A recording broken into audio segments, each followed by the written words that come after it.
Welcome friends. சிறுகடை கேஸை இன்னைக்கு எபிசோட்ல பார்த்தோம் அப்படின்னா, செல்வத்தை கூப்பிட்டுட்டு முத்து கார் வாங்குறதுக்காக போறாரு. அங்க அவருக்கு 2 கார் பிடிச்சு போயிருது. மீனாவுக்கு கால் பண்ணி வர சொல்லி அவளே செலக்ட் பண்ண சொல்லலாம் அப்படின்னு சொல்றாரு. மீனாவுக்கு கால் பண்ணி வரவும் சொல்றாரு. மீனா இப்ப கார் வாங்கணுமாங்க அப்படின்னு கேக்குறாங்க. நீ தானே மீனா கார் வாங்கலான்னு சொன்ன, இப்ப என்ன இப்படி கேக்குற அப்படின்னு கேக்குறாரு முத்து.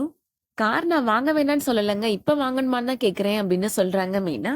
வீட்ல என்ன பிரச்சனை போயிட்டு இருக்குன்னு உங்களுக்கே தெரியும். மாமாவும் அத்தையும் பேசிக்கிறதே இல்ல அப்படின்னு சொல்றாங்க மீனா. என்னதான் மாமா அத்தை மேல கோபமா இருந்தாலும் மாமா வருத்தப்படதான் செய்வாரு அப்படின்னு சொல்றாங்க மீனா. மாமாவும் அத்தையும் பழையபடி எப்போதும் போல பேசணுங்க அப்படின்னு சொல்றாங்க மீனா.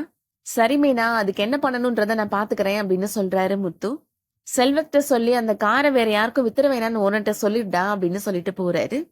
இதுக்கிடையில விஜயா பார்வதியை பாக்குறதுக்காக போறாங்க. என்ன விஜயா ரொம்ப கோவமா வர அப்படின்னு கேக்குறாங்க பார்வதி.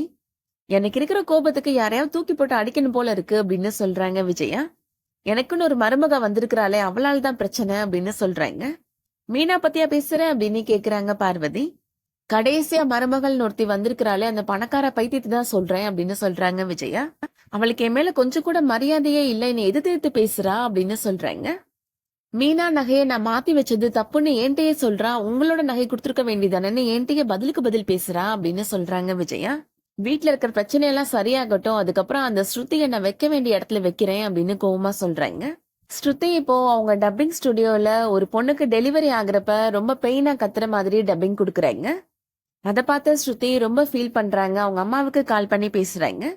நான் பிறக்கிறப்போ உனக்கு ரொம்ப பெயினா இருந்திருக்குல்லம்மா, ரொம்ப சாரிமா அப்படின்னு சொல்றாங்க ஸ்ருதி. என்ன ஸ்ருதி திடீர்னு இப்படி எல்லாம் பேசுற அப்படின்னு கேக்குறாங்க ஸ்ருதியோட அம்மா. இன்னைக்கு ஒரு டெலிவரி சீனுக்கு நான் டப்பிங் கொடுத்தேம்மா, அந்த பொண்ணு நடிக்கிறப்பயே அவ்வளவு கத்துறா, அப்ப நிஜமா எவ்வளவு பெயின் இருக்குமா அப்படின்னு சொல்றாங்க ஸ்ருதி. என்ன ஸ்ருதி திடீர்னு இதை பத்தி எல்லாம் பேசுற, ஏதாவது குட் நியூஸா அப்படின்னு ஸ்ருதியோட அம்மா கேக்குறாங்க. அதெல்லாம் ஒண்ணும் இல்ல மம்மி அப்படின்னு சொல்லிடுறாங்க ஸ்ருதி. ஒரு குழந்தை பிறக்கிறப்ப எல்லா அம்மாவுக்கும் அந்த பெயின் இருக்குதாமா செய்யும் அப்படின்னு சொல்றாங்க ஸ்ருதியோட அம்மா. இதெல்லாம் யோசிச்சு நீ குழந்தை பிறக்கிறத தள்ளி போட்டுறாதம்மா அப்படின்னு சொல்லிடுறாங்க. ஸ்ருதி சொல்றாங்க, அதை பத்தியே நான் என்ன பிளான் பண்ணலமா, எனக்கு கில்ட்டியா ஃபீல் ஆச்சு, அதாம்மா உனக்கு கால் பண்ணனே அப்படின்னு சொல்லிட்டு போனை கட் பண்ணிடுறாங்க. வீட்டுக்கு வந்த ஸ்ருதி ரொம்ப சீரியஸா எதையோ திங்க் பண்ணிட்டு இருக்கிறாங்க. என்னாச்சு ஸ்ருதி, ஏன் ரொம்ப டென்ஷனா இருக்கிறீங்க அப்படின்னு மீனாவும் ரோகிணியும் கேக்குறாங்க. ரவி கூட ஏதாவது சண்டையா உங்களுக்கு அப்படின்னு கேக்குறாங்க மீனா. ரவியை நான் இனிமே என் பக்கத்துல கூட வர விட மாட்டேன், அவனால எனக்கு ஏதாவது ஆயிருமோன்னு பயமா இருக்கு அப்படின்னு சொல்றாங்க ஸ்ருதி. ரவி எங்க இருக்கிறாரு அப்படின்னு மீனா கேக்குறாங்க. நான் இன்னும் அவனை பார்க்க கூட இல்ல அப்படின்னு சொல்றாங்க ஸ்ருதி. இன்னைக்கு ஒரு டெலிவரி சீனுக்கு நான் டப்பிங் கொடுத்தேன், என்ன ரொம்ப கத்தி கத்தி நடிக்க சொன்னாங்க அப்படின்னு சொல்றாங்க ஸ்ருதி. நடிக்கிறப்பயே அந்த பொண்ணு அவ்வளவு கத்தி கத்தி அழுதா, அப்ப நிஜமா அந்த மாதிரி தானே பெயின் இருக்கும் அப்படின்னு கேக்குறாங்க ஸ்ருதி. நான் கூட கன்சீவ் ஆனா அந்த 10 மாசமும் எல்லாரும் நம்மள ரொம்ப கேரிங்கா பாத்துப்பாங்க, நம்ம ஜாலியா இருக்கலாம் நினைச்சேன் அப்படின்னு சொல்றாங்க ஸ்ருதி. ரோகிணி சொல்றாங்க, அப்படிலாம் இருக்க முடியாது, அந்த 10 மாசமும் நமக்கு கஷ்டமா தான் இருக்கும் அப்படின்னு சொல்றாங்க. ஃபர்ஸ்ட் ஒரு 2-3 மந்த்ஸ்க்கு ரொம்ப வாமிட்டா வரும், அதுக்கப்புறம் ரொம்ப டயர்டா இருக்கும் அப்படின்னு சொல்றாங்க ரோகிணி. அப்புறம் 7 to 8 மந்த்ஸ்ல பேபிலாம் உதைக்க ஆரம்பிச்சிரும் அப்படின்னு அதை பத்தி டீட்டெயிலா சொல்றாங்க ரோகிணி. ஒரு சில பேருக்கு வலி வந்த உடனே ஒரு மணி நேரத்திலே குழந்தை பிறந்துரும், ஒரு சில பேருக்கு ஒரு நாள் ஃபுல்லா அந்த பெயின் இருக்கும் அப்படின்னு சொல்றாங்க.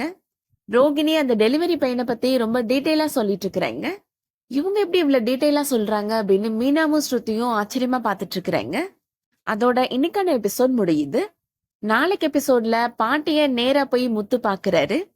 வீட்டுல நடந்த பிரச்சனைகள்லாம் பத்தி சொல்லி பாட்டிய கையோட வீட்டுக்கு கூட்டிட்டு வர்றாரு. இந்த விஷயத்த பத்தி நீ ஃபர்ஸ்டே சொல்லியிருந்தேன்னா இவ்வளவு தூரத்துக்கு பிரச்சனையாக விட்டுருக்க மாட்டேன் அப்படின்னு சொல்றாங்க பாட்டி. பாட்டி வந்ததை பார்த்த உடனே விஜயா என்னத்த திடீர்னு வந்திருக்கிறீங்க அப்படின்னு கேக்குறாங்க. ஏன் நான் இங்கெல்லாம் வரக்கூடாதா அப்படின்னு பாட்டி கேக்குறாங்க. அதுக்கு இல்லத்த, போன வாரம் தான் வந்தீங்க, அதுக்குள்ளேயே திரும்பி வந்துட்டீங்கன்னு தான் கேட்டேன் அப்படின்னு சொல்றாங்க விஜயா. நான் இங்க வரதுக்கான காரணம் வந்துருச்சு அப்படின்னு சொல்றாங்க பாட்டி. பாட்டி கண்டிப்பா அண்ணாமலை விஜயா இடையில இருக்கிற பிரச்சனையை தீர்த்து வைக்கதான் போறாங்க. முத்துவும் செகண்ட்ஸ்ல இன்னொரு கார் வாங்க போறாரு. அதை பார்த்து பாட்டி ரொம்ப சந்தோஷப்பட போறாங்க. இந்த வீடியோ பிடிச்சிருந்துச்சுன்னா லைக் பண்ணிக்கோங்க. சீரியல் அப்டேட்ஸ்க்கு நம்ம சேனலை சப்ஸ்கிரைப் பண்ணிக்கோங்க. தேங்க்ஸ் ஃபார் வாட்சிங்.